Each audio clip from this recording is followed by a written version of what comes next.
સિંહ અરોડાના જ રહેવાસી છે. એમના જીવનમાં કેવો ભગવાન એક સારો એક સંકલ્પ કરાયો. આમ તો 24 અવતાર. થોડીક વાર અહીંયા આવો, ઉપર આવો, હરિવર્ધન સ્વામી આવો, બેસો અહીંયા. આમ તો પુરાણોમાં 24 અવતારની કથાઓ આવે છે, એમાં એક કલા અવતાર છે. અનેકવિધ કલાઓ આપી હોય ત્યારે અમારે આ ગીરધારી સિંહ એમના હૃદયમાં પણ એક કલાને કેવો સંકલ્પ, એમને પણ સેવા કરવાનો સંકલ્પ કર્યો. વાલા ભક્તો, આજે રક્તદાન કેમ્પનું આયોજન થયું. એમાં અરોડાના સર્વે ભક્તોએ સાથે મળી અને 108 જેટલી રક્તદાનની બોટલ એનું રક્તદાન કર્યું છે. એકવાર એ બધા ભક્તોને તાળીઓના નાદથી વધાવીએ. આપણે તો એકવાર રક્તદાન કરીને છૂટા થઈ જતા હોઈએ, પણ અમારા ગીરધારી સિંહ એના હૃદયમાં એવો સંકલ્પ થયો કે ગરીબ વ્યક્તિઓ હોય એમને જ્યારે રક્તની જરૂર પડે તો એ માટે તો ઘણી બ્લડ બેંકો હોય છે. સમાજના દરેક સભ્યને રક્તની જરૂરિયાત પૂરી પાડતા હોય છે, પણ સમાજના સાચા રક્ષક એ પોલીસ અને દેશની સરહદ ઉપર 24 કલાક આપણા દેશની રક્ષા કરતા સાચા સૈનિકો, આર્મી મેન છે. એમને જ્યારે બ્લડની જરૂર પડે અને કદાચ બ્લડ બેંકમાં બ્લડ ન મળે તો શું કરવું, અને એ માટે સ્પેશિયલ એમણે ગુજરાત પોલીસ લાઇન ફેમિલી નામનું NGO ટ્રસ્ટ ચલાવે છે. ગુજરાત સ્ટેટના કોઈ પણ પોલીસ ઓફિસર કે કોઈ પણ આર્મી મેનને બ્લડની જરૂર પડે, રાત્રે 12 વાગે પણ ફોન કરે તો ગીરધારી સિંહ પોતે એમની વ્યવસ્થા કરે છે. એકવાર તાળીઓના નાદથી વધાવો. ગુજરાતના રક્ષક પોલીસ છે અને પોલીસના રક્ષક અમારે ગીરધારી સિંહ છે. ગમે ત્યારે ફોન આવે, ગુજરાતના છેવાડાના શહેરોમાંથી ફોન આવે. યજમાન ભક્તો પાસેથી જાણવા મળ્યું, થોડા દિવસો પહેલા દિલ્હીમાંથી કોઈ એક વ્યક્તિનો ફોન આવ્યો અને ત્યાં કોઈ પોલીસમેનને બ્લડની જરૂર હશે. કદાચ ન ભૂલતો હતો રાત્રે 1 વાગે ફોન આવ્યો કે અમારે બ્લડની જરૂર છે, કાંઈ વાંધો નહીં, વ્યવસ્થા કરાવું છું.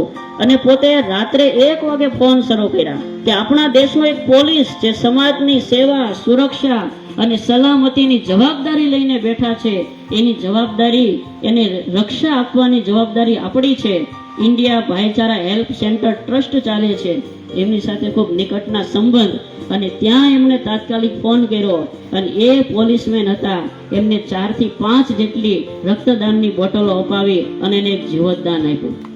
આવા એક ને એવા હજારો પ્રસંગ છે. આજે ગાંધીનગરમાં રહી અને ઇમરજન્સી બ્લડ પૂરું પાડે છે. એમનું સૂત્ર છે પોલીસ પરિવાર કા સાથ. એનું સૂત્ર છે કે પોલીસનો પરિવાર એ મારો પરિવાર છે. આ ઠાકોરજી કયા હૃદયમાં કેવા કેવા વિચારો સ્ફૂર્તા આપતા હોય છે.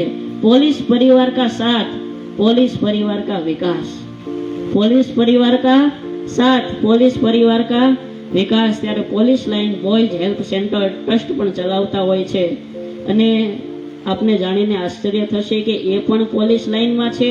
એમના કાકા, એમના કદાચ દીકરાઓ, એમના પરિવારના દરેક સભ્યો આજે પોલીસ લાઇનમાં સેવા બજાવે છે. અને આનંદની વાત તો એ છે કે પોલીસ લાઇનમાં આ સેવા બજાવતા હોય અને છતાં પણ નિર્વ્યસની જીવન જીવી રહ્યા છે. ક્યારેય પણ કોઈ જ પ્રકારની આડઅસરો એમના જીવનમાં દેખાઈ નથી. એમના ભત્રીજા કિશનસિંહ રહેવર એ પણ આપણે અહીંયા છેલ્લા 3 દિવસથી સંતોની સેવામાં છે.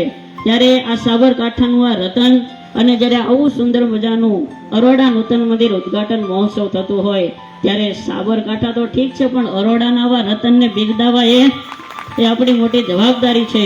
ત્યારે આવો અમારે શાસ્ત્રી સ્વામી હરિમુકુંદ સ્વામી પાસે ગિરિધારી સિંહ પધારશે અને સાબર રત્ન પારિતોષિક સન્માન દ્વારા આજે આપણે એને સન્માનિત કરવા છે. સંતો અત્યારે જોરદાર તાળીઓના નાદથી આપણે એમને વધાવીશું. શાસ્ત્રી સ્વામી હરિમુકુંદ સ્વામી, આમ તો અમારે સ્વામીએ પણ એ મૈસૂરમાં આચાર્ય સુધીની ડિગ્રીઓ પ્રાપ્ત કરી છે. આખા ભારતમાં ગોલ્ડ મેડાલિસ્ટ છે અમારે હરિમુકુંદ સ્વામી. આચાર્યની એક્ઝામમાં અત્યારે ગીરધારી સિંહને અત્યારે સાબર સન્માનથી નવાજી રહ્યા છે. સાથે મેડલ પહેરાવી અને રોડા રોડા આશીર્વાદ પાઠવે છે. વાલા ભક્તો, આપણે સૌ સાથે મળી એવો સંકલ્પ કરીએ કે આ ગીરધારી સિંહ જેવા અરોડામાં ઘણા યુવાનો છે, ઘણા યુવાનો આવી સામાજિક સેવાઓ કરી રહ્યા છે. વિશેષ ને વિશેષ આવી સેવાઓ કરતા રહે. આવા યુવાનો આજે સમાજને જરૂર છે. સમાજના અનેકવિધ વિભાગો ચાલી રહ્યા હોય એ વિભાગોમાં આવા યુવાનોનો સહકાર એ ખૂબ જરૂરી હોય છે. ત્યારે અત્યારે એમને આપણે સન્માનિત કર્યા. આજના ત્રીજા દિવસના ભોજન પ્રસાદના યજમાન અમારે શ્રી ભોગીલાલ ડાયાભાઈ પટેલ ખૂબ ભાવિક પરિવાર છે. અને જ્યારે ઉછામણી થયેલી ત્યારે એમણે પણ એક સંકલ્પ લીધેલો કે ત્રીજા દિવસે ભોજન પ્રસાદના યજમાન અમે થઈશું. ત્યારે આવો ભોગીલાલ ડાયાભાઈ પટેલ જો અત્યારે સભામાં હાજર હોય તો થોડોક ટેકો આપજો. અત્યારે અહીંયા આવી અને આજના ભોજન પ્રસાદના યજમાન છે. સંતો રોડા આશીર્વાદ પાઠવશે. અમારે આજે જેમના તરફથી અલ્પાહાર નાસ્તાના યજમાન છે શ્રી ભરતભાઈ કોદરભાઈ પટેલ. ભલા ભક્તો, એકવાર જોરદાર તાળીઓના નાદથી અમારે ભરતભાઈને વધાવીશું.